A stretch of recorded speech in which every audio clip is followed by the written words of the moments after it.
record to the computer. Progress. All right. And I guess I will share my screen. And I'll just go ahead and share the desktop, I guess.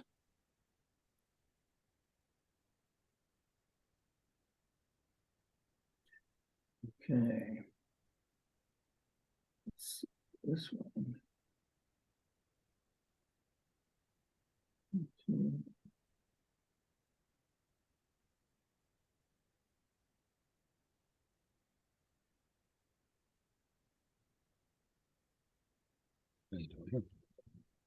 Okay, so what I'm talking about tonight is something I've alluded to a few meetings back when we were getting ready for the Install Fest, which is to create a USB thumb drive that's got a bunch of different choices of distros that you can install. Traditionally, I've bought a whole bunch of thumb drives and put an ISO on each one using something like Elena Etcher, or you can use Rufus or whatever.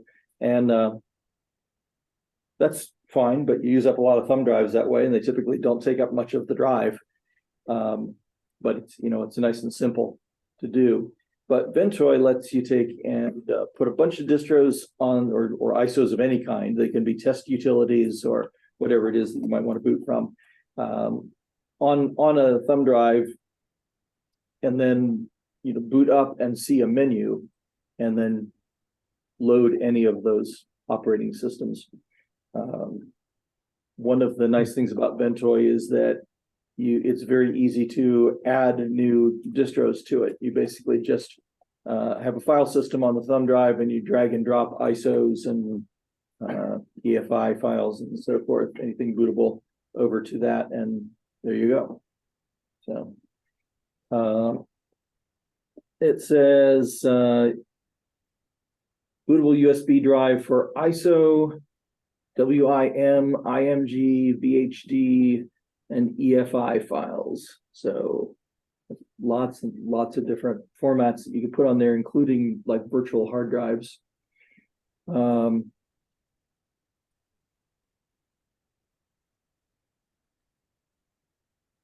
Yeah, newer type of boot files or older legacy boot files. So most kinds of different operating systems: Windows, Linux, VMware, Chrome.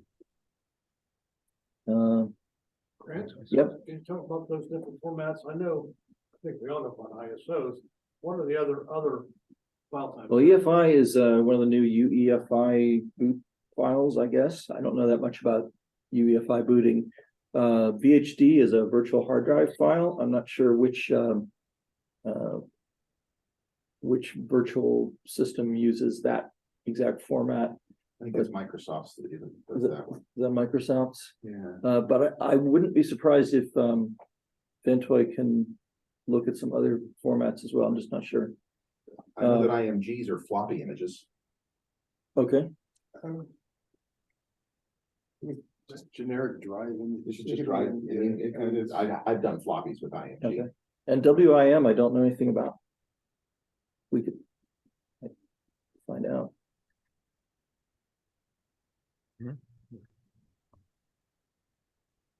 A Windows image. Okay.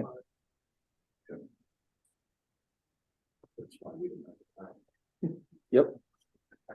So yeah, if we want to talk about Windows, there will be a section at the end of this talk where we'll get into that briefly, because I wanted to touch on YUMI, which doesn't run on Linux. Okay, there's also a lot of plugins to do. I don't know what all. Now this is a utility for managing the plugins, because normally to add a plugin you have to create a JSON file more or less by hand and do some various stuff. So this utility creates the JSON file for you for various plugins, but I need to find out. Let's see, list of the plugins. Okay. Customization. Lots of features. Let's see. Come on. I need a list of plugins.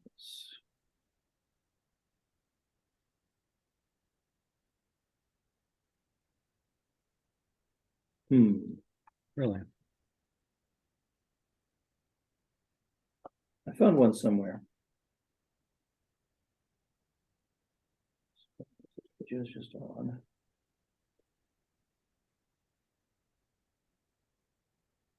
Oh.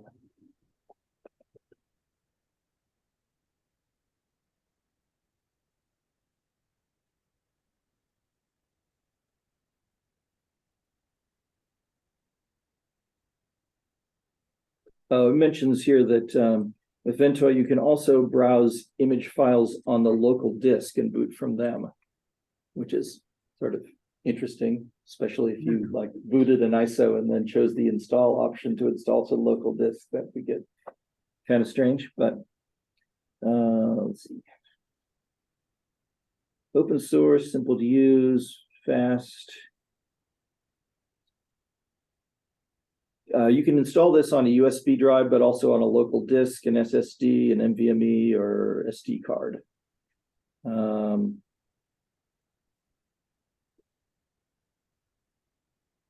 MBR and GPT partitions supported.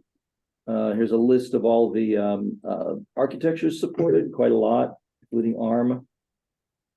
Secure boot supported, Linux persistence supported, so you can like have an Ubuntu image and then create a persistence file. And I think one of the plugins helps you do that. And then that way you can boot off of the image on the thumb drive and it'll keep your changes rather than being a fresh start every time. So that would be useful if you wanted to carry around a distro in your pocket for working various places off of various computers. Windows auto installation, Linux auto installation, variable expansion for auto install script, different kinds of partitions, ISO files greater than 4 gig, menu stuff,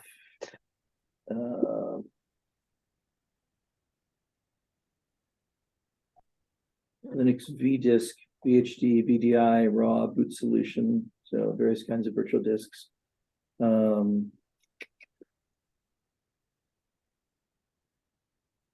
Plugins, customizable. One of the nice things is you can update the Ventoy version on a thumb drive without throwing the ISOs and so forth that you've put on there. So that's kind of a nice thing. Okay. Let's see, just real quick, see if I can find that list of the plugins. I thought I found that, but I didn't bookmark it anywhere.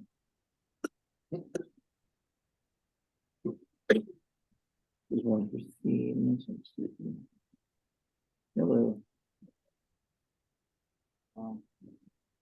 Go to the plugin page, then go to the document. Sorry, plugin page. Yeah. Go up the top, the plugin, Uh-huh. scroll down to Oh, see this one? document. Yep. Okay. And scroll down to the left side there. Oh, here. A little bit farther. Yeah, okay. There we There we go. go. Plugin, okay. There's some. Global control plugin, image list plugin, theme plugin, menu, menu extension, auto installation, injection, persistence, WimBoot, Windows VHD boot, Linux vdisk, auto memdisk, boot comp, driver update, password plugin. Yeah, so there's a bunch of functionality there, and you could definitely get in there. And I think the auto memdisk sounds interesting. Set memdisk mode. Memdisk, no, I don't know. Anyway, all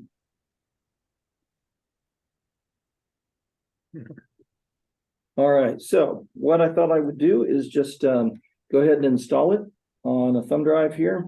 And I've got a few thumb drives I can use. Let's see which one do I want to sacrifice. Here's one with a 2019 version of Ubuntu on it. We can get rid of that.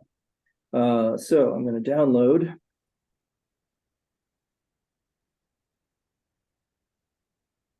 And I've got,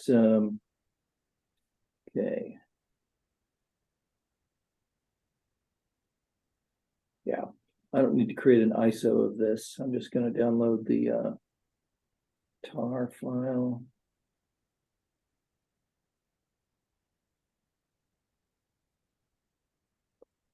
And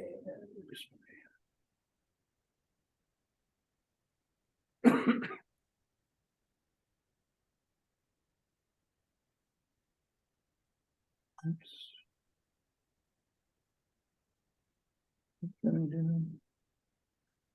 Oh, I'm sorry, I have to click another thing.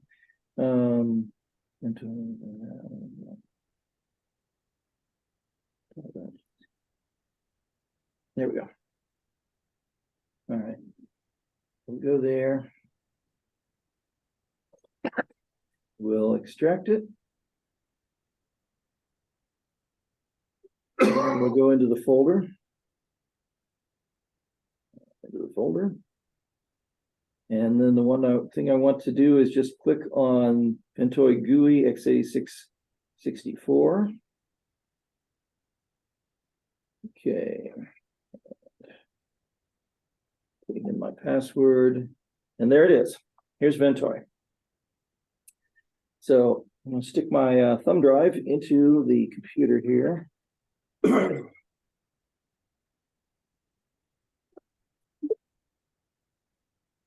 right. And now I should be able to do a refresh on the device list. There we go. So the it says there's no Ventoy on that device. If I put my old Ventoy disk in there, it would say version 1.0.88 or whatever. But it works the same way either way.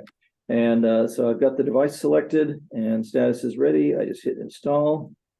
Device will be formatted and all the data will be lost. Okay. Double check. Okay. And we're off and running.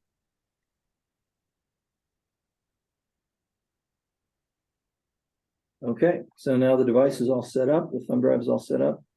And you see there's also an update button there in case you have a newer version you want to update. So now what we can do is close this. And I should be able to go to my Ventoy folder. Okay. And that's the new file system on the thumb drive. And I'm going to open up another instance here.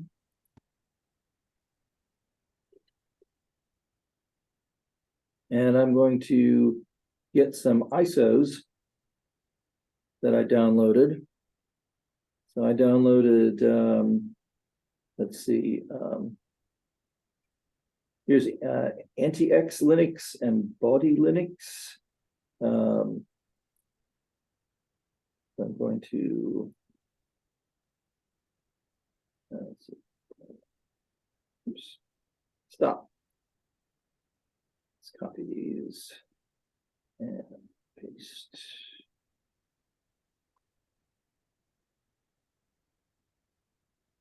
All right, so we've got a couple of ISOs in our thumb drive. Now, does this thumb drive work? Let's find out. I'm going to eject this. Let's see. Oh, I want to try one other experiment too. I also downloaded some binaries of memtest86 plus, and there's a EFI version here. I've never done this before, but I thought I'd try copying that file over as well and see what we get.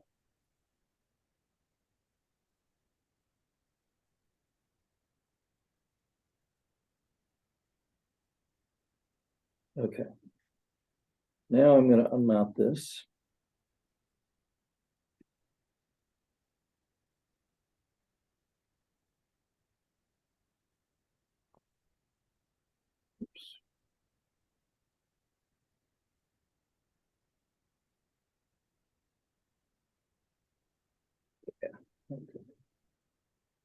And now I'm going to start up a virtual machine. Hmm. Using Virt Manager, which I had to set up this afternoon because I hadn't realized this machine didn't have virtualization set or KVM virtualization set up on it. Okay, so I've created a virtual machine called Linux 2020.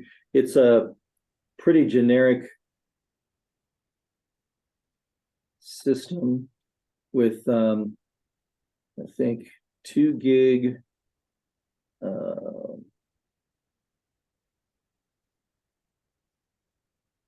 let's see, review. Yeah, I've got 2 gig of memory and 1 CPU and a smallish hard drive on this 25 gig hard drive. Okay. So what I'm going to do here is I'm going to add a piece of hardware. And that hardware should be a USB host device. And I believe it's going to be this Kingston device right here.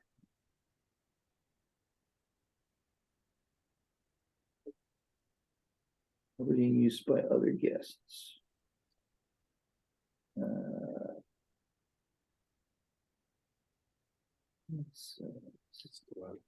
Huh? Yeah, but it was a different drive that I put in before, so I'm going to remove it. This is just a way that I can boot off of the. Normally, you're going to be booting a physical machine off of a thumb drive, but I wanted to use a virtual machine so that I can project it over Zoom. So let me just go to.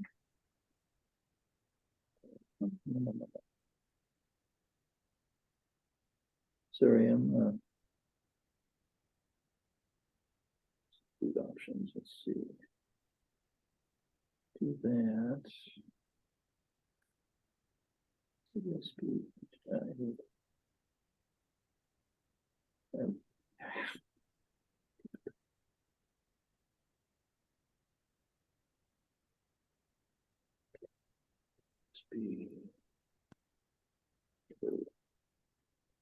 Okay, removes the old USB drive. Now I want to go to add hardware. USB host device. Okay. And maybe it's just this, maybe it works just the same way if it's same type of, it's the same type of thumb drive. Then finish that. Okay. And now I can go to boot options, and I can say I want to boot off the USB drive and move it up in the boot order. Apply that. And now let's start it up. And we should get a bootable device. Well, fudge. All right.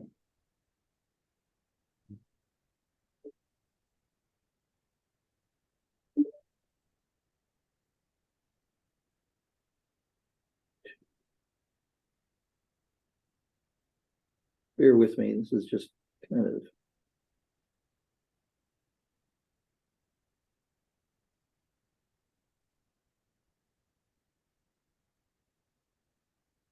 This worked the first time earlier, but that's because it was the first time I plugged in. All right, no USB devices. Put it back in, and if it tries to, I will unmount it.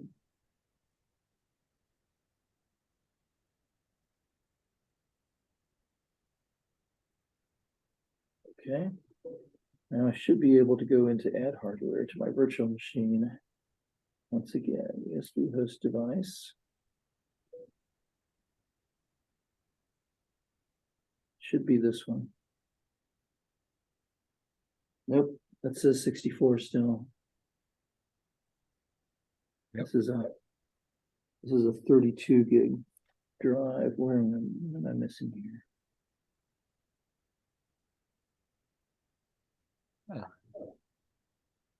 Seems like it's getting seeing the old drive. Is there a USB redirection then?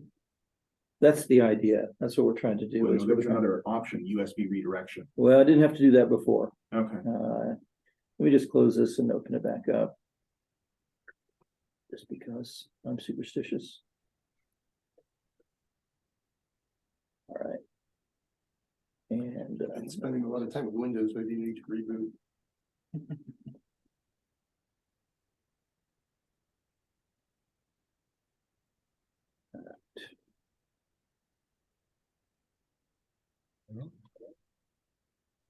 information, okay. So I've got. Yes, use USB redirectors, but I didn't use those before. I just went in here. Shows USB host device.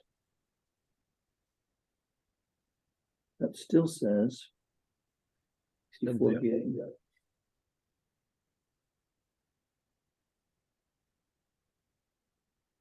But let's see what we got.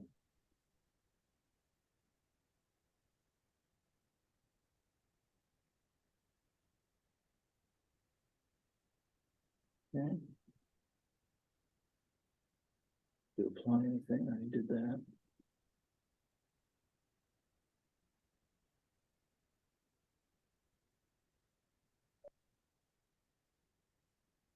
Here we go. Okay, so here's the Ventoy menu that you will see if you take that. Again, all this stuff that I was just doing is only if you want to boot it into a virtual machine. That's a little esoteric, but normally, like at InstallFest, all we did is put the thumb drive in a laptop and make sure the laptop was set to boot off of USB, and up it comes. So then we have two options here, and it looks like the EFI file did not end up being a boot option. So that's something I'll have to play with later because I haven't really played with EFI, but ISOs, it works great. We'll just do the anti-X here. Okay, boot in normal mode, grub to, and yeah, this is, you always get this thing, and I always choose boot in normal mode. All right, so booted full screen here. So I'll just boot to close that up.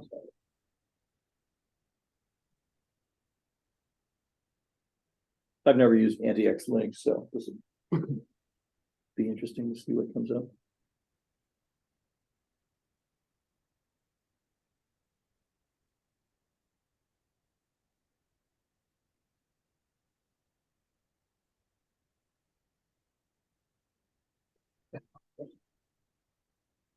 Okay. And we got a Linux distro that we can play around with. What's this?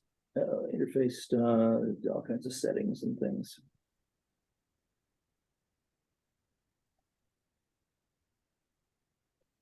But yeah, we got a Linux distro we can play around with. Or we can click the install option and then install it to the hard drive. I wonder how long that would take. Now remember, this is running on the virtual machine, so it's only going to see the hard drive that's on that, the virtual hard drive on the virtual machine, not my laptop's hard drive.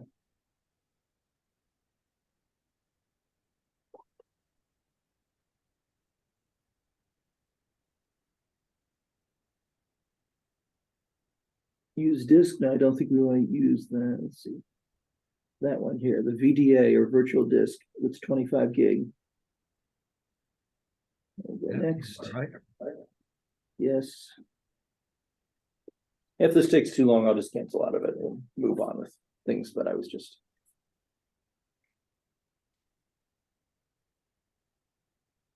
Yeah, it looks like it might be a little slow.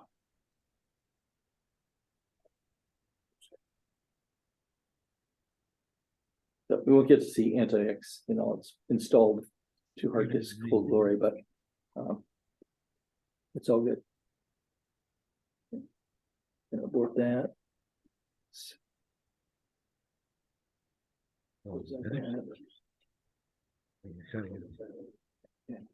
Anyway, so that's anti-X. I'll shut this down.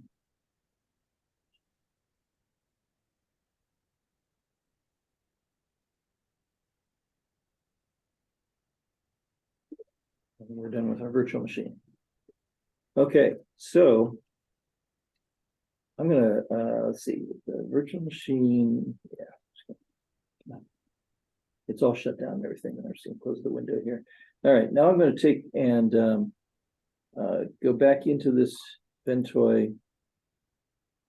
Oh, it looks like it remounted itself. That's interesting.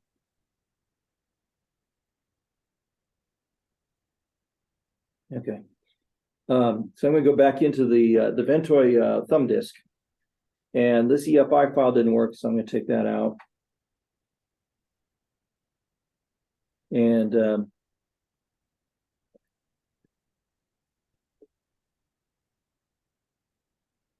I'll leave those two ISOs in there. And I've got another ISO that I'm gonna bring up. Let's see.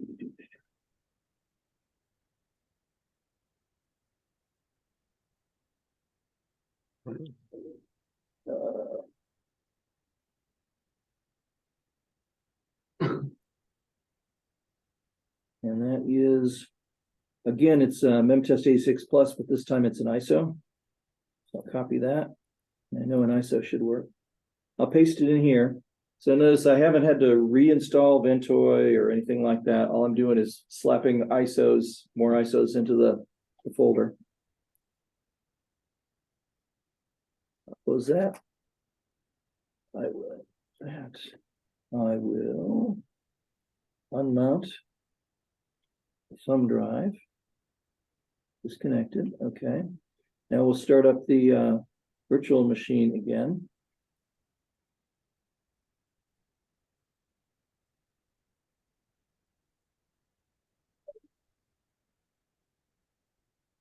Hey, we have three options now. I can go down and I can run the mem test. Boot in normal mode. Oh, that was interesting. It doesn't like that ISO.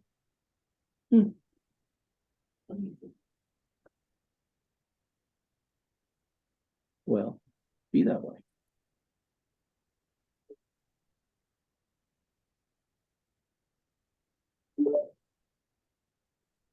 Let's try re-downloading that.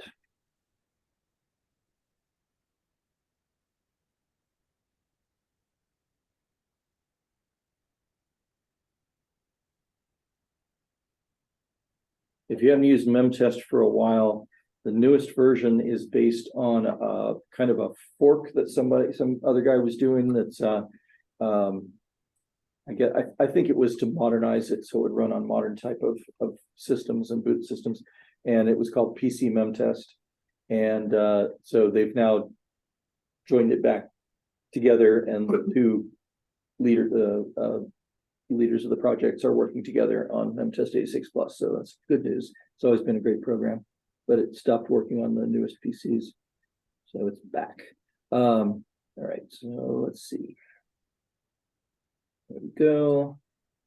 Let us download 64-bit ISO. Not that it matters if it's 64-bit or not, but all right.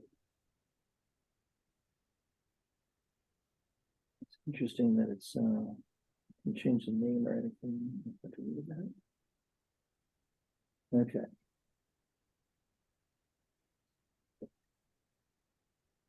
$53 is that right?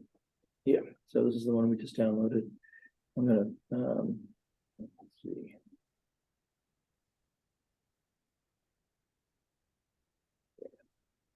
I can extract that.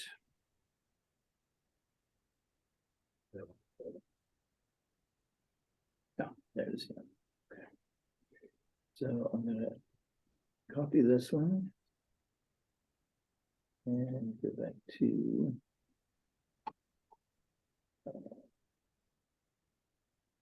Ventoy and paste it. And let's get rid of this old one. All right. Now, new ISO, we'll see if that makes any difference. Maybe not, maybe it's just a corrupted one. Actually, let's, while we're at it, let's just go ahead and grab the, oh, I wonder if I need the Linux ISO with grub. Let's just grab this, the 32-bit one as well.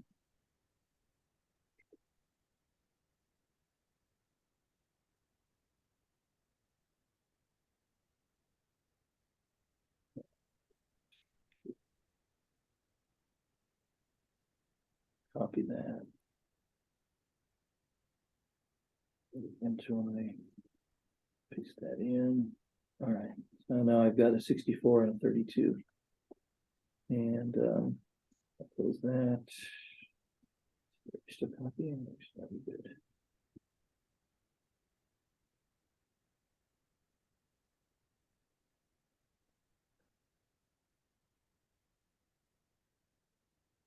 And we will unmount the go back to the virtual machine and start her up.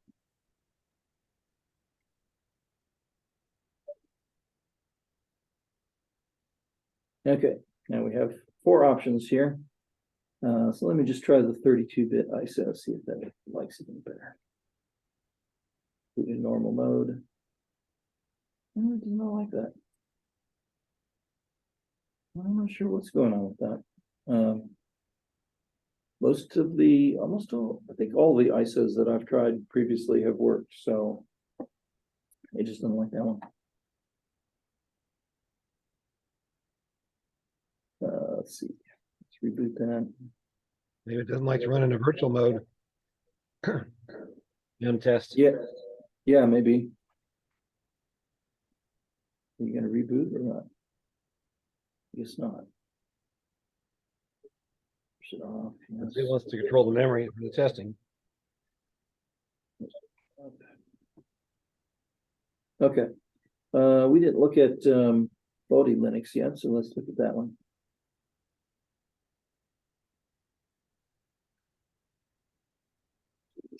The Zoom toolbar keeps getting in my way. All right, so I could run that. Whoa. Oh, I guess it timed out. It's going to run. Go ahead and run the try mode. Yep.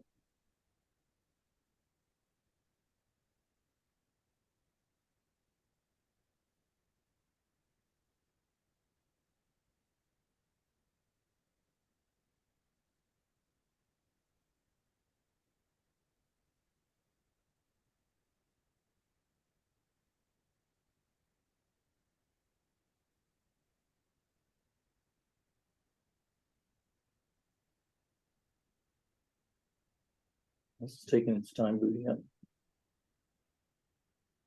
The thumb drive is still flashing though, so it's still reading it.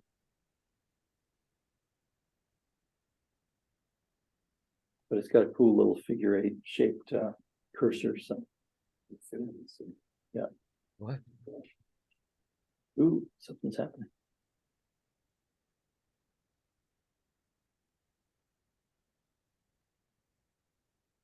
I mean, I've got a small underpowered virtual machine booting off of a thumb drive. I don't know how I could make performance any worse. Yeah.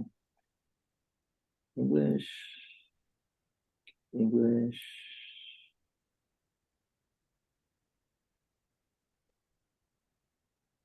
And there we are. There's obviously an install button at the top there.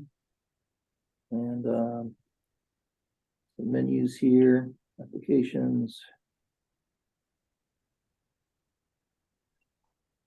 Some tools. The file manager. Yeah. So this is basically, I got on an article that showed me some small Linux distributions, and these are a couple of the ones that it recommended for me, so that I didn't take a lot of time copying ISO files and downloading ISO files on that. So, but that's actually, you know, not bad looking. Mm-hmm.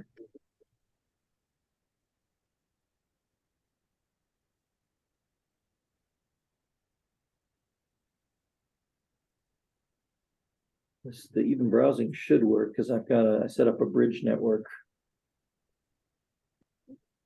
So bridge networks with wireless are a little iffy. So.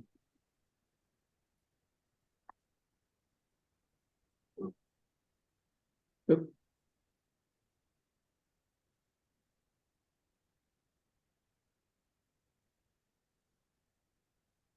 Yep. So I don't know. You have to fool with the networking.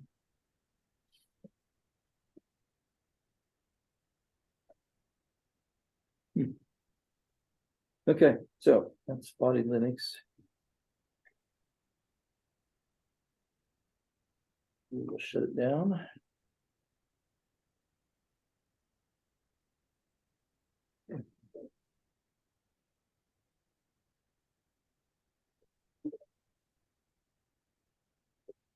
Okay. Now, any questions about Ventoy? How is it built? It had a source code. Is it actually a version of Linux or what is it? I don't know. Is it a- I don't know the answer to that. Sounds like a whole meeting is worth of investigation. Let's see. Couldn't hear that question. He said, how is Ventoy built? Then look at the fact.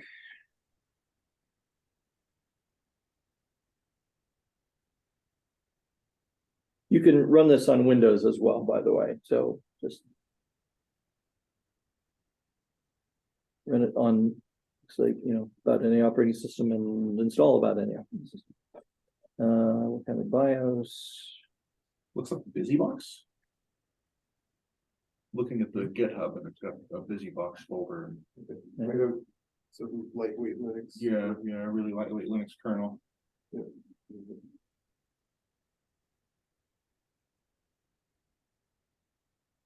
I know that, when I've had failures with my main kernel, the BusyBox has popped up. Yeah, you can, by the way, make folders, subdirectories to organize your ISOs and things like that. I don't know if they'll be reflected in the menu, but if you just want to organize the file system. Built an array that's gonna. Okay, so then what I wanted to do is explore YUMI. Unfortunately, YUMI doesn't run under Linux. There's only a Windows, well, there might be a, I don't know if there's a Mac version, but the Linux version. So what I'm going to do is stop sharing my screen here and share my Windows PC. And we'll see how far we get, because I haven't installed that or tried it at all.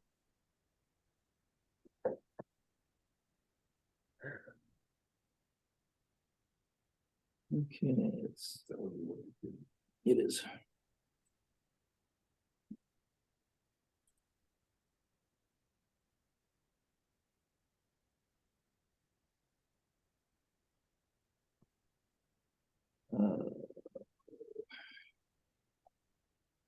Thought I had logged in here. Maybe it logged me out. Something.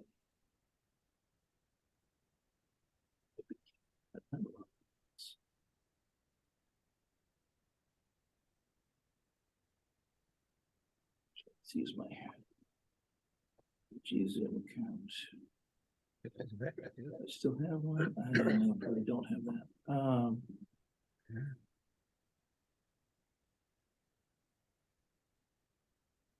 There. Yeah, I don't have a Zoom account. Looks like. All right. So.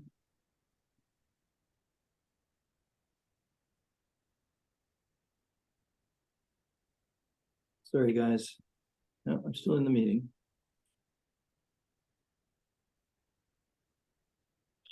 Zoom's interface is just weird.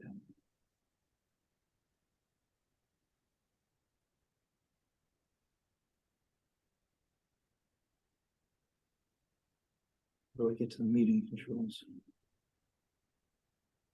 Did you need to make yourself a host? Yeah, You can maybe. share your screen. I haven't even gotten that far yet, really.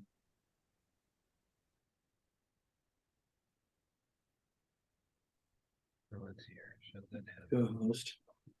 Get water. There it is. Okay. Like I can't get the interface to open. All right. So I'm gonna share my screen here. And yeah, just share the whole screen, I think. Okay.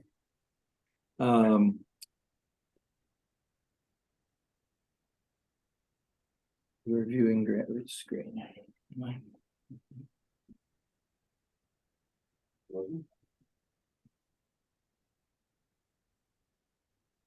There you go. All right, so let's go to YUMI.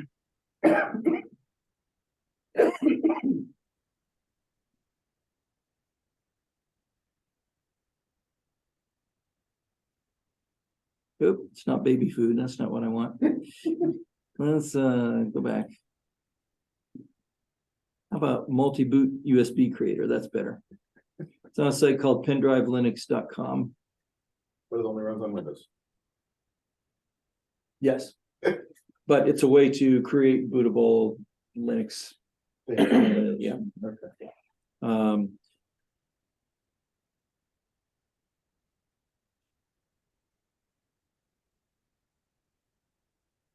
Okay.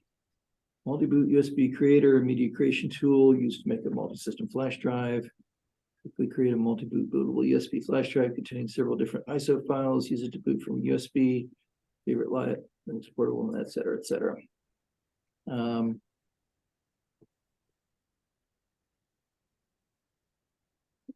Considered by many to be the best bootable USB creator.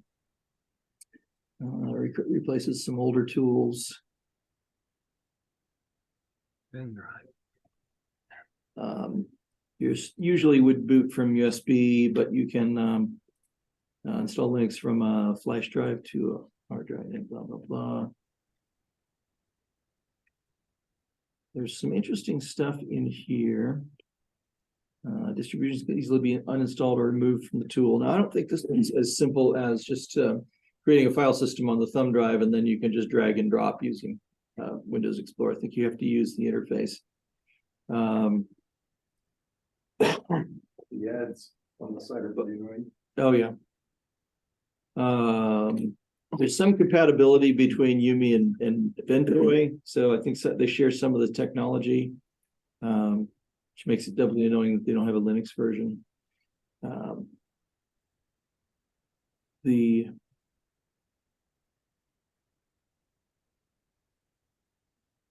Okay. This is the interesting thing about YUMI as opposed to Ventoy.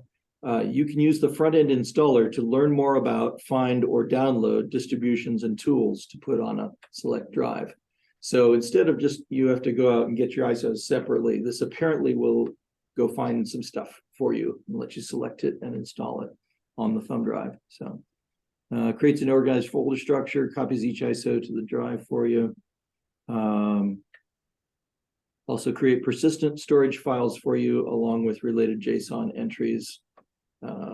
So that if you have a Debian or your Ubuntu-based distro, you can have a persistent storage up to 10 gig. And there's what the boot screen is going to look like.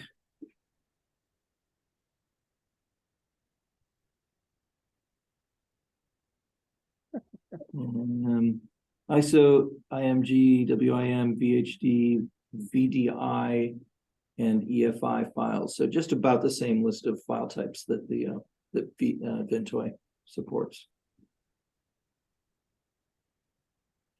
All right, so I'm going to see about downloading this. And of course, I get an ad. That'll go away. Did I manage to download it? Yes. All right, so let's see about running this.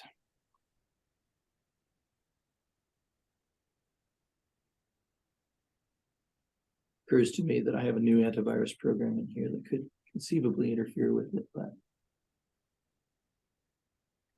Wow, that's some tiny text there. But I'm gonna agree to it anyway, without even scrolling down to the bottom. Sorry, this is so small on the screen. Hopefully you can see it okay. Select the drive letter of your USB device. Well, that's a good question. I don't have the USB device in there. So let me grab another USB here. No, Looking good here. I'm gonna use the same one. Hopefully that will simplify things. And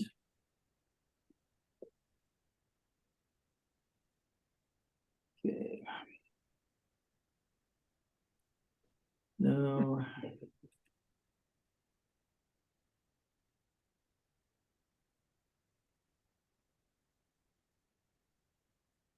Get that loaded up.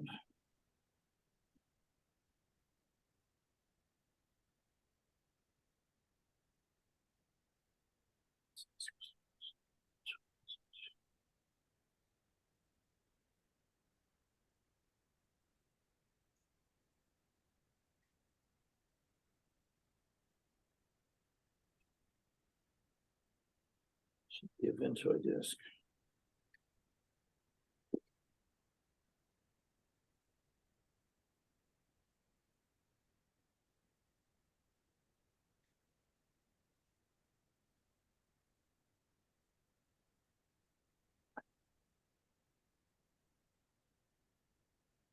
And I'm not getting any disk letter, drive letter at all for this one.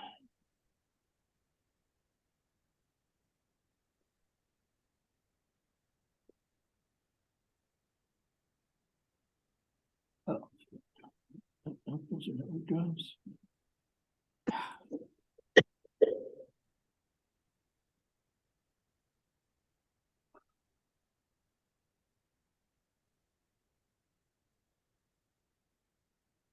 Windows, what can I tell you? As soon as I get to see that it's drive, we'll be in good shape. This PC is not responding. No shit.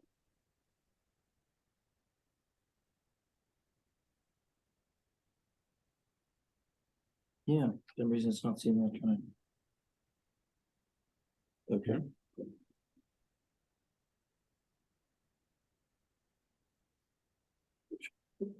This is the Ventoy one I just made. This is the other one.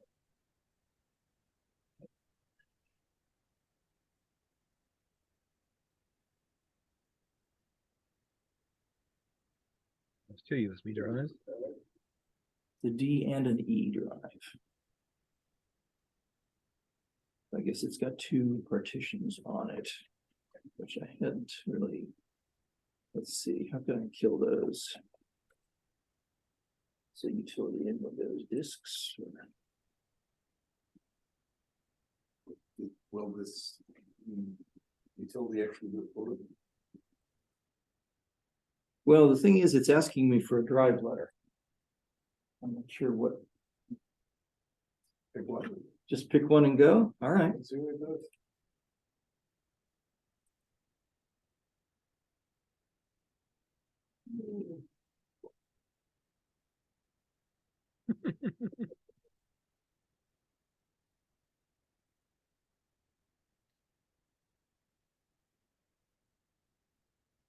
We have to restart it so it reads the new drives.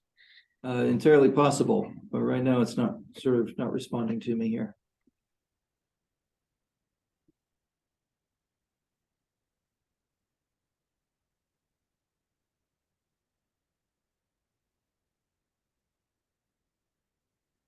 One thing I'm going to do just because is I'm going to turn off my antivirus.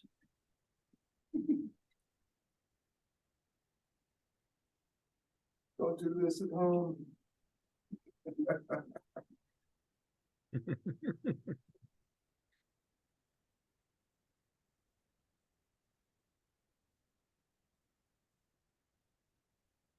But only for 60 minutes. You have a PC support staff that can say, here, this is untrusted now, clean it. Yeah, exactly. All right, well, I can't seem to kill that thing. Close the program, not responding. I know that. All right.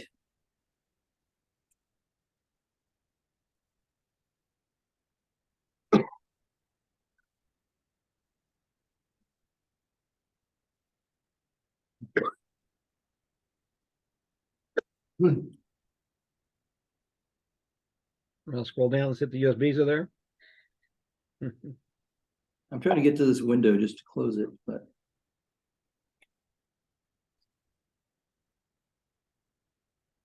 Yeah.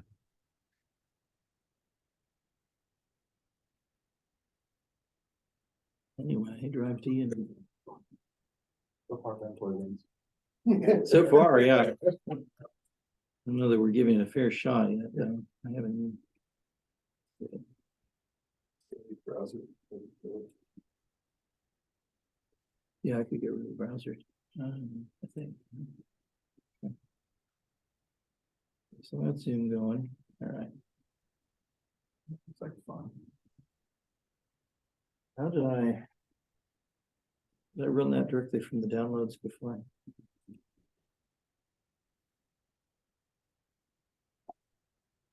Yeah. I think it's installed.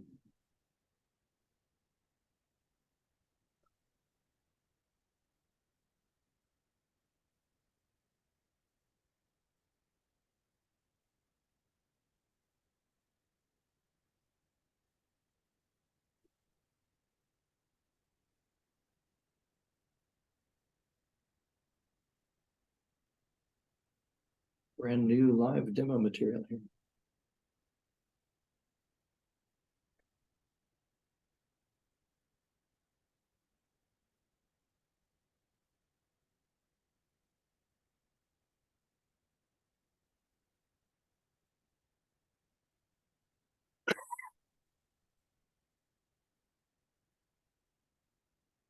Something is dragging this thing down. Could be an antivirus issue. It could be YUMI is missing this. We had an issue on some of our computers the other day where a new version of the antivirus rolled out.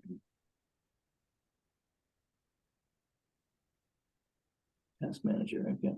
And we had set it so that it needs a reboot, but we set it so defer the reboot until, whenever the user wants to do it. Well, it turned out that was a bad choice because it just kind of, the whole PC kind of went, could be similar to what's happening now. Let me see.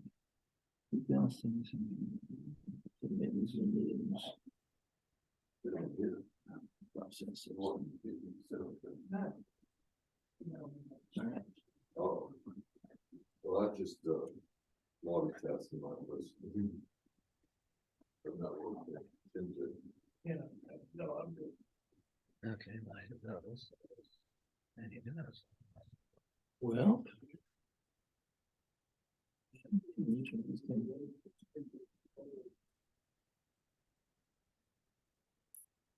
Which makes it useful here. I may just reboot this Windows computer and just have to get all back into Zoom and all that. But anybody used any utilities like this? No. No, I never have.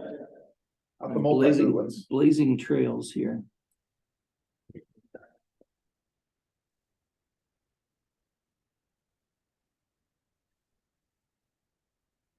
Avoid sites that have everything ads in. Well, yeah, I do. I like to do too, but I definitely don't.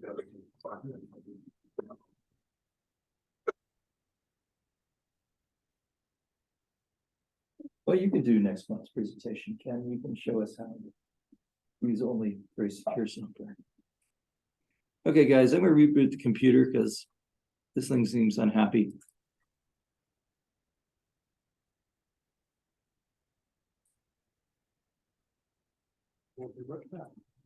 Yep.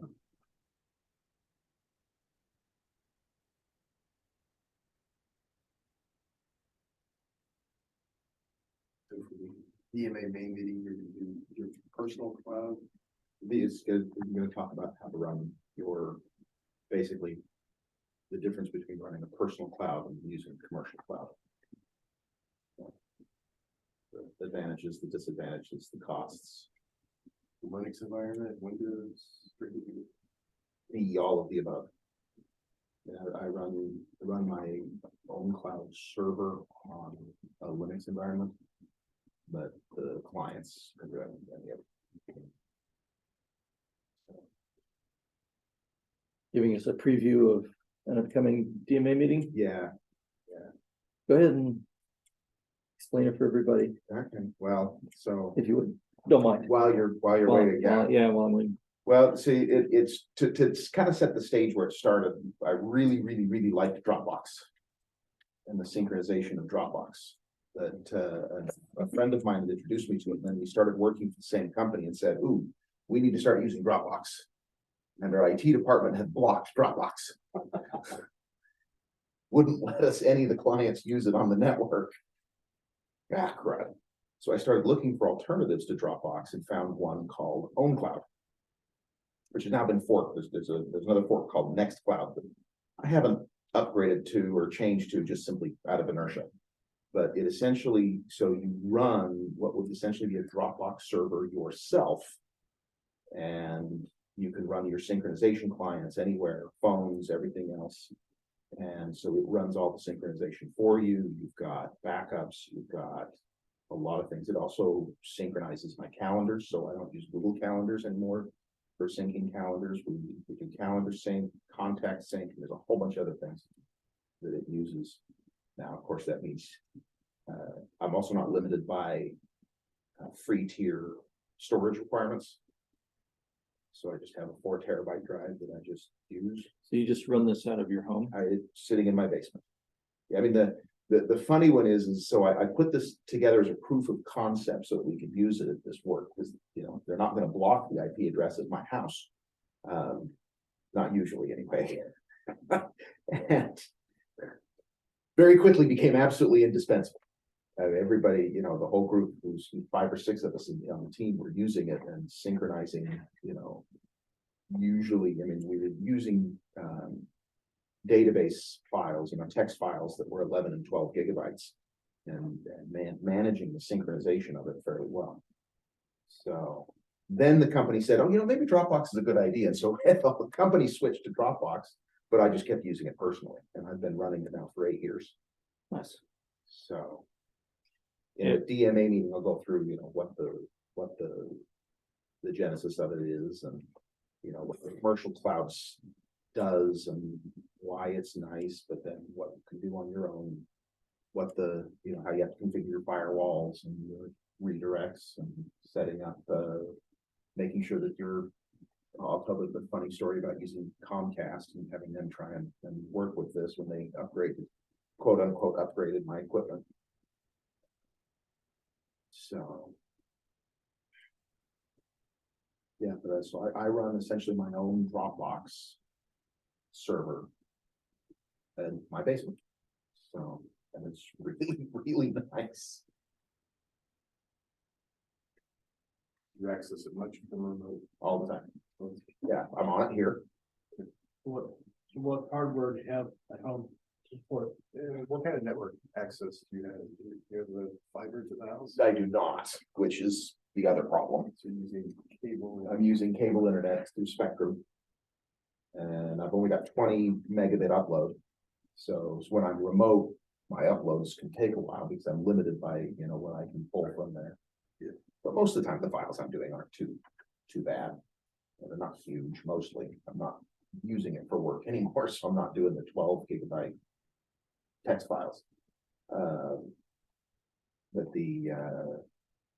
I'm running it off a dual core PC, running Linux Mint, with a 4 terabyte secondary hard drive in it. Got people run them off the Raspberry Pis all the time. I was gonna say, since it runs there all the time, hours, not free, but run All right. 5.4 I've got my Windows system back up. I'm going to share my screen again. I probably have to make myself a co-host again. So I'm looking forward to your talk. Okay, thank you.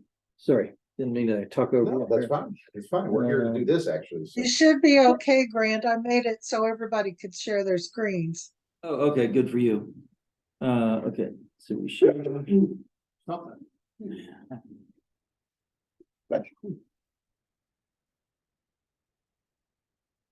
Alrighty.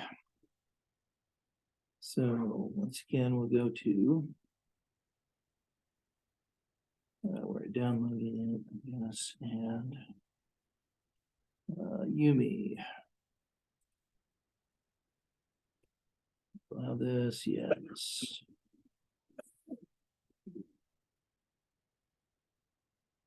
Agree, okay.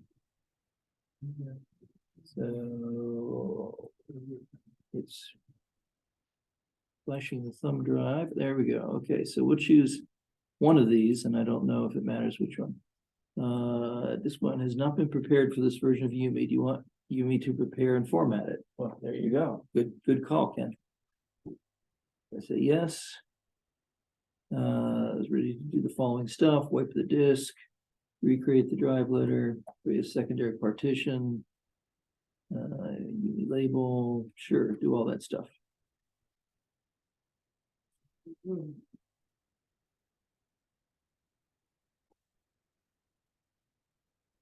It's all like boot letter files. No. Disk has been prepared.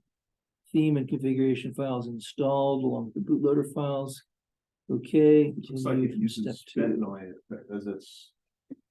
As Yeah. base, Think so. as the boot engine. Okay, step two, select a distribution to put on D. So what am I gonna choose here? So we go to the keyboard. I'm not letting Ken select. Let's do the anti-X like we did before. Okay. Oh, okay. Now it says browse to your anti-X ISO. Or let's see. Now, what's this download link? Launch the download link and put the download thing. I will download it for you. Did it create a link? Is that all clickable? But is it the okay? So, yeah.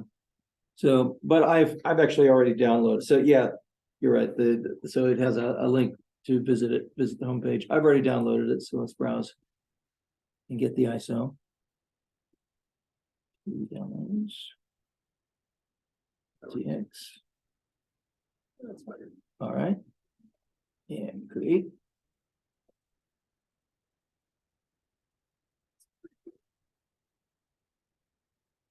I can't believe you said that. I just stopped it in its tracks. As soon as you said that, I was like, It filled up your computer's memory buffers and then. I think it heard you. Okay, now we're gonna be talking to the USB stick. And we're gonna have to take care of that.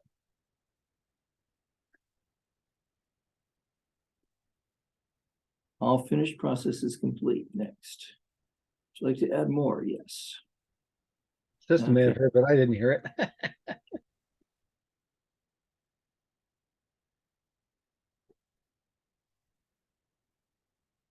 All right. So what was the other one? Oh, I had voted Linux, which may or may not be on here. Oh yeah, there it is. I'm not sure if how easy, if you could just put any old ISO on here, or probably, it's probably just labeling it. Yeah, it gives you the homepage and stuff, but I've already got it, so. Well, create. So a little more complicated than with Ventoy where you just drag and drop the ISOs.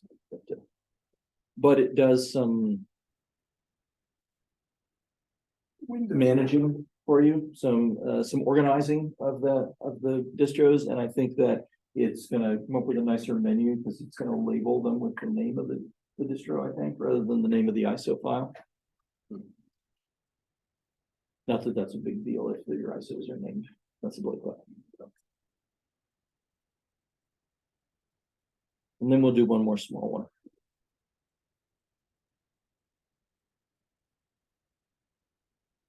We'll do one of the MIM tests and see if that one works this time.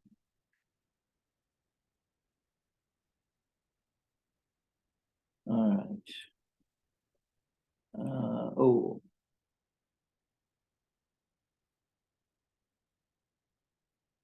And try and unlisted. I mean, MemTest might, oh yeah, MemTest 86 plus right here.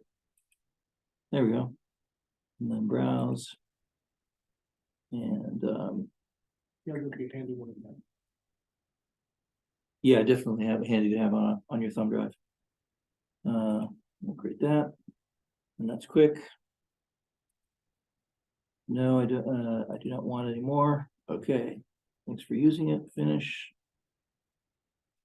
And I think we're all done here. So I'm gonna eject that drive.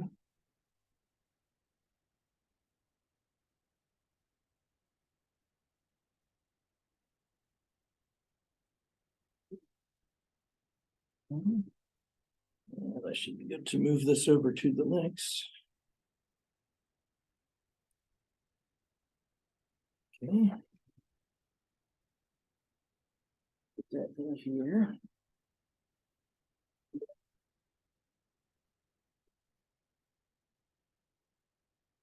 I'm gonna unmount that. All right, so now we're gonna share from the Linux machine again. And we're going to go back to our oh, it's still up here. Burt Manager. Wonder if I'm going to have a problem because I changed disks. We'll see.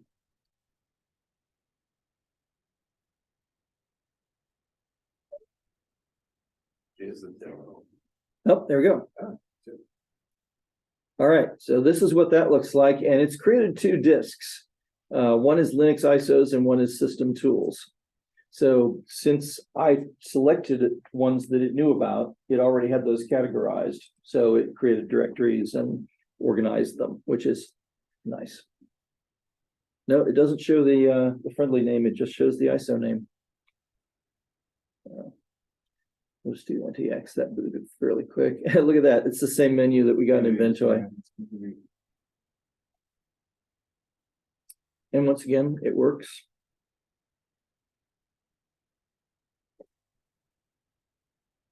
We'll see if this works. And you know what?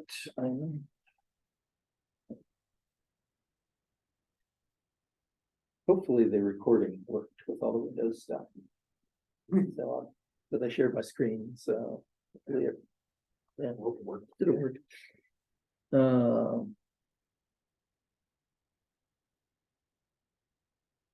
Okay, and then we have anti-X.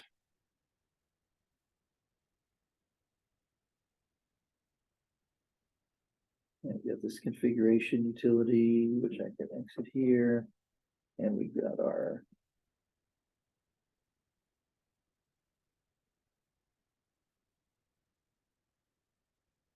file manager. Yeah. So we'll shut that one down.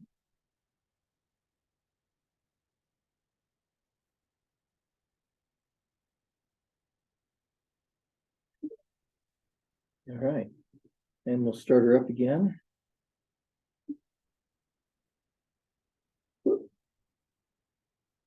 Didn't like that. Close that. Not the. Stupid Zoom bar getting in the way. All right, and let's start this again. Nope, get interface. You have to YUMI mounted after that, so you may have to unmount YUMI again. I can, but it's complaining about the network bridge device. Oh, is that what it's complaining about? Yeah. So NTU.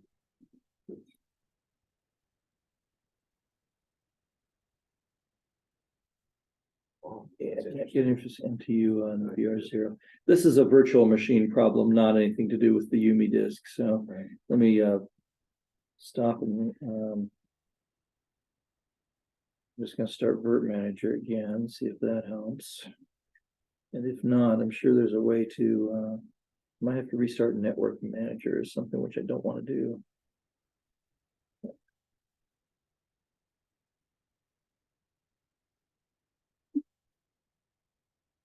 Yeah, get the interface into you. Okay. Why would it have worked a minute ago and then just stopped?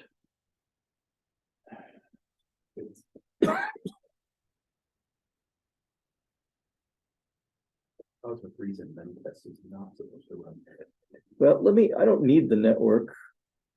So let me go in and remove it, The Nick, maybe.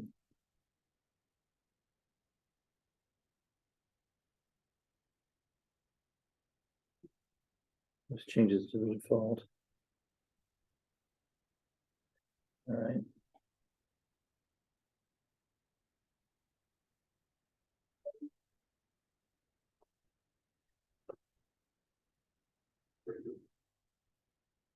There we go. All right. So I'm going to go to System Tools. That's interesting. There's a boot and a boot and Memtest. So boot in normal mode. No bootable device. Okay. I'm in full screen. How do I get full screen?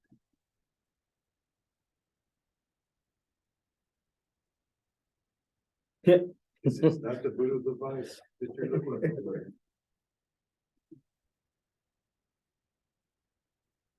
Right.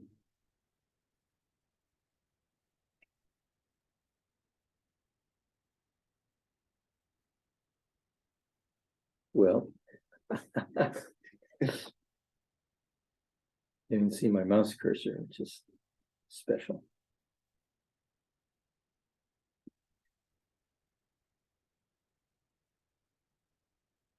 Well, that's pretty much the end of my demo. So, are you guys still hearing me? Yes, I hear you. Okay, Yeah, I'm here. so we're still on. You're there. Yep. All right. Well, I don't know why I'm stuck in my virtual machine and can't seem to figure out how to get out, but I can stop your screen sharing, it looks like. You want me to do that? sure, go ahead.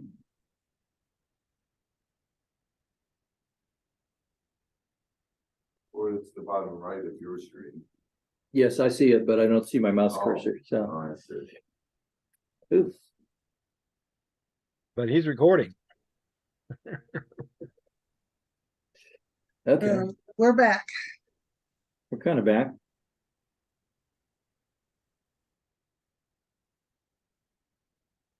Zoom's on top of the virtual machine, which is good. Yeah, still can't see my mouse cursor.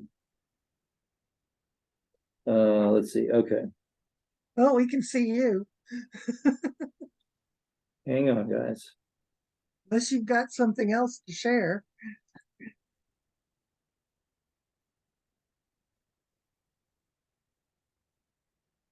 Okay. Let's switch back to the other window, it may show up. Okay. It may react to the last. Well, my mouse is back. It did. My mouse is back. Yeah. Brent's a little late to the party. Is Hey, Brent.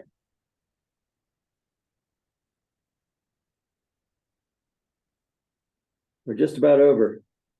Well, with this demo anyway. Okay. Any other questions? Sorry, I don't know too much about YUMI and was kind of stumbling through it because I hadn't actually used it before. I run Linux on my home system and on this system I take to meetings, and so Ventoy was the one that made sense for me. But if you want that extra capability of being able to choose a distro and have it pop up the little link for you so you can go get the ISO. Yeah, I thought it was going to be a little more automated than that. I thought it was actually going to download it for you and do stuff, but You had secure boot disabled. There in your UC. on this one, Yeah, did you have secure boot disabled or not?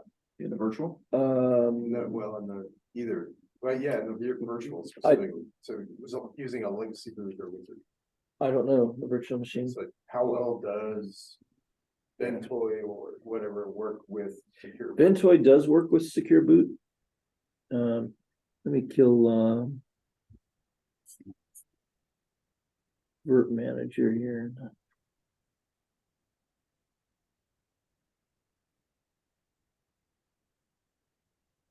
And then all the.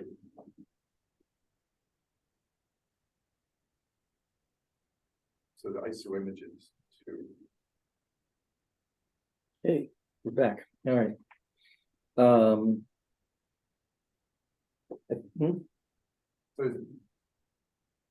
So Oh, you wanted to know if the so how is my virtual machine set up in terms of booting? Because I didn't actually pay attention to it.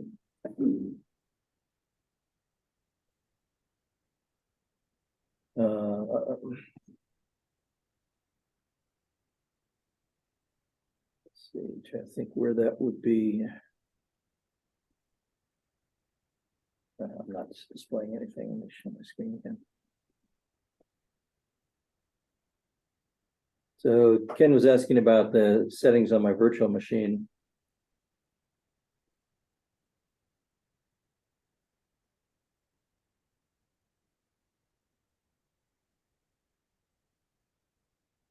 Memory boot options.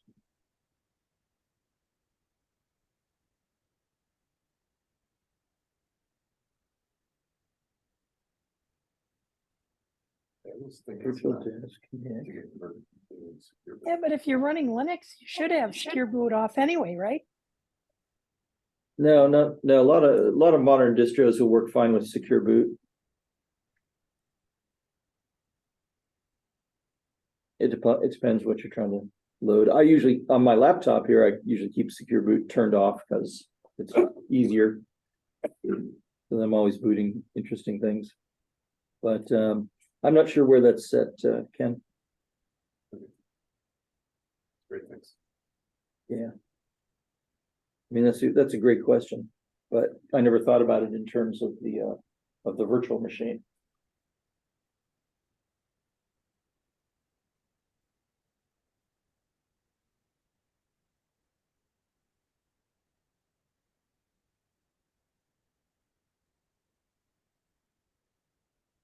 Anybody use KVM virtual machines?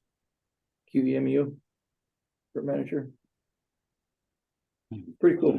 You use VirtualBox, it's not that different, except there's a few things that are harder to set up. Bridge networking was much more complicated. I did a session at this meeting last fall or something on how to set it up, and my documentation is still out there, which I had to follow today to get it set up on this laptop. So I'm glad I did a good job of putting it in. But the bridge, the setting up the bridge is a whole different page that I like too, and it's kind of complicated.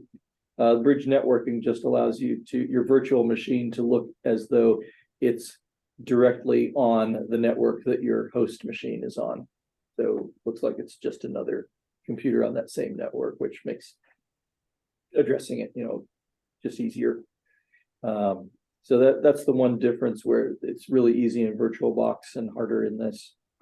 But otherwise, most of setting up a new virtual machine stuff is really pretty simple, and you can do a lot of command line scripting of it, of creating new virtual machines, of starting and stopping virtual machines, and all that stuff. You can do a lot of that with VirtualBox as well, but this is gonna be better performance than VirtualBox, because VirtualBox doesn't have the kernel level hypervisor thingy, KVM module. Anyway. So it was instructive to me earlier today, like a couple hours before the meeting, figuring out how to map a physical USB drive into the virtual machine so that I could actually test. And boot from it. Yeah. So which virtual machine are you running here? So this is KVM QEMU. And the GUI for setting it up is called Virt Manager or Virtual Machine Manager. KVM is I don't understand the architecture too well myself, but KVM is the kernel module, basically, that gives you very low level virtualization. And then QEMU, I guess, kind of sits on top of that. And then again, Virt Manager is the GUI here. So if you don't use the GUI, you can do commands to start virtual machines and stop them. And then in order to connect to a virtual machine from either, you know, like what it's doing if I open it and go to here, is basically doing a remote session to the same computer. And at home, I've got my virtual machines running on a computer under my desk. And then my laptop, I basically just click a button and remote into that to see the screens. And that's done via, in this case, via a program called Spice. So the display is set to a Spice server, but you have other options. You can also set it as a VNC server if you're more familiar with using VNC clients. So.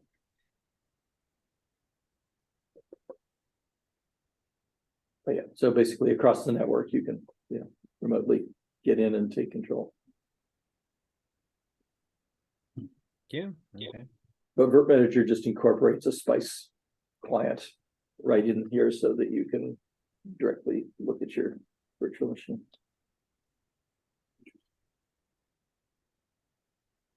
I've never done anything like that. So I would use VirtualBox. Yeah, I like VirtualBox. It's good. I've used it both on Windows and Linux. In fact, when I was implementing our Windows network at work, we were a VMware shop for a long time. I got a 64-bit Linux distro because at the time Windows wasn't 64-bit, and installed VirtualBox and put on a domain controller, a file server, a couple of workstations, a firewall, and modeled the whole thing and set up the domain. And when I was ready to go with the real machines, I created a physical domain controller and replicated the virtual one to that. And we did the physical network. Of course, now we're going the opposite way. Now we're virtualizing everything using VMware. So Is VirtualBox Oracle? yes, Yes. That's what I Oracle. thought. Oracle makes VirtualBox. Yes. Mike Linden convinced me to get off of that, go to whatever Windows has. Oh, Hyper-V. Hyper-V, yeah. Hyper-V is going to be a more low-level virtualization, right? So it's going to be better performance. And so is this KVM on this is better performance as well. VirtualBox is not as low level. So it works great, just the performance not as good. I should try this one because I run sometimes my server I run as a virtual machine. So All those, I watch a lot of YouTube on scammer paybacks and they go after the scammers, and they're all using virtual machines when dealing with those people. I wouldn't do it on a main machine. So, yep, that's YUMI. Pretty much does the same thing, gives you a little bit of hand holding, I guess. But since you have to use a Windows machine to run it, not too interested.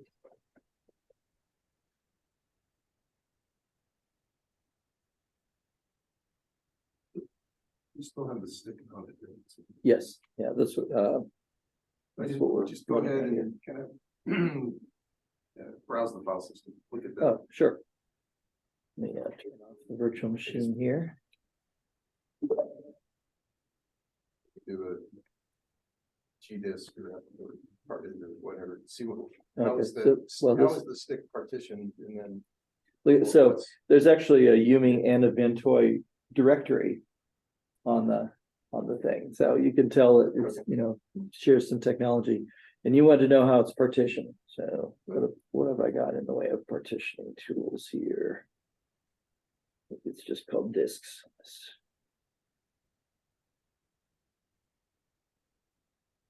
Looks like YUMI just. So yeah, there's two partitions, I get, or is it? Yeah. YUMI partition 1 pretty much takes the whole thing, it's exFAT. And then Ventoy partition 2. Sorry, I can't read that. 34 megabytes fat. Sorry, the part of the 4 hit itself for a minute. Either that or my vision was spotty. So yeah, a little tiny fat partition, and then a big, That's what's. great big exFAT partition. Let's go ahead and look at what's in them. I'm curious what's inside the different partitions. Okay, so we looked at that a minute ago. We've got Ventoy and YUMI folders. Ventoy is some theme stuff and a JSON configuration file. And the YUMI, oh, that's the folder where the ISOs all end up. Gotta be some hidden stuff, but way in the systems directory. Can we try and mount the smaller System partition? We could try. Not sure how to do that. The play button. Okay.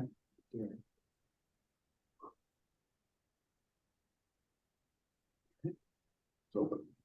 It's open, okay. How do I find it?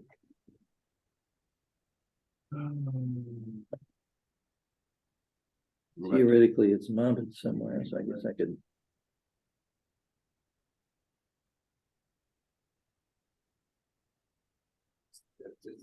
Go find the SDB1.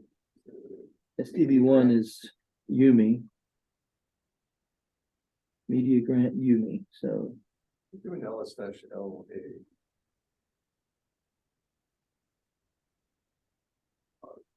Those file systems. In those directories, you're not in those directories, you're just. in the YUMI directory? Yeah. Okay. What directory was that again? Okay, media grant, okay.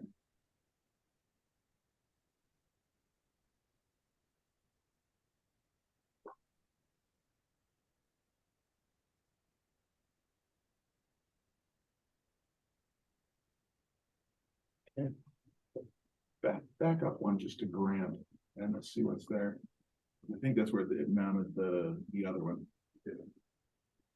So. Okay, yeah, good point. All right. Find. Okay. Go find. -ls. Ventoy EFI is the Look directory at you're the Ventoy one trying to look at. first. Oh, there's a lot more. There we are. Yeah, so that's got the Ventoy stuff. This is the grub. That's where all the boot. EFI. Do a find space -ls. Make it more. In this folder. Dash. ls. Mm-hmm. Make it more.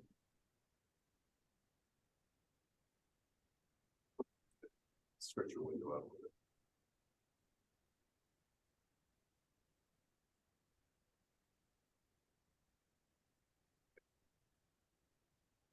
go to page 3. I mean, it's using grub. A bunch of modules.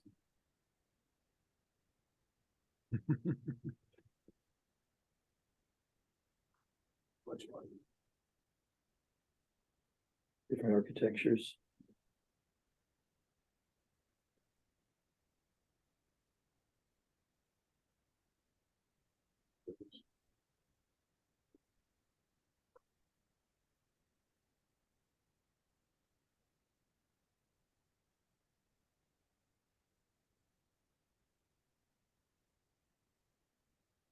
Yeah, looks like it's basically a Ventoy with some special sauce added to it, so.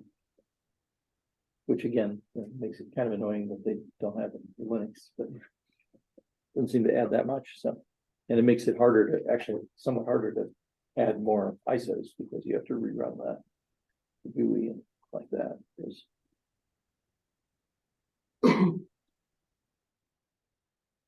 any other questions that I can't answer?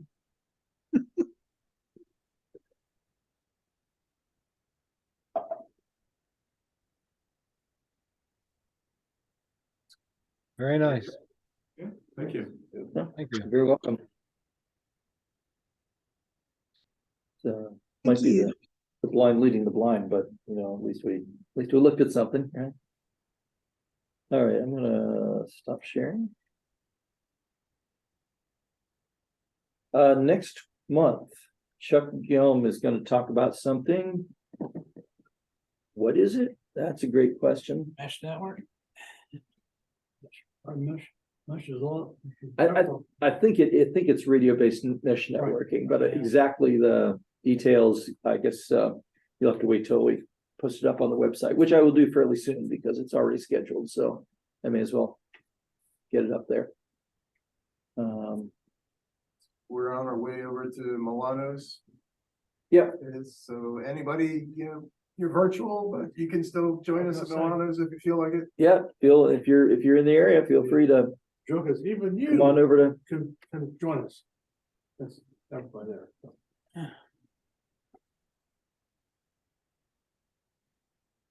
Lose Michelle. Wow. In Brent. No, I'm here. Oh, there you are. All right. I just my view. Oh, I see. I was missing an arrow here. Cool. Yeah. I thought a bunch of people had left. No. All right.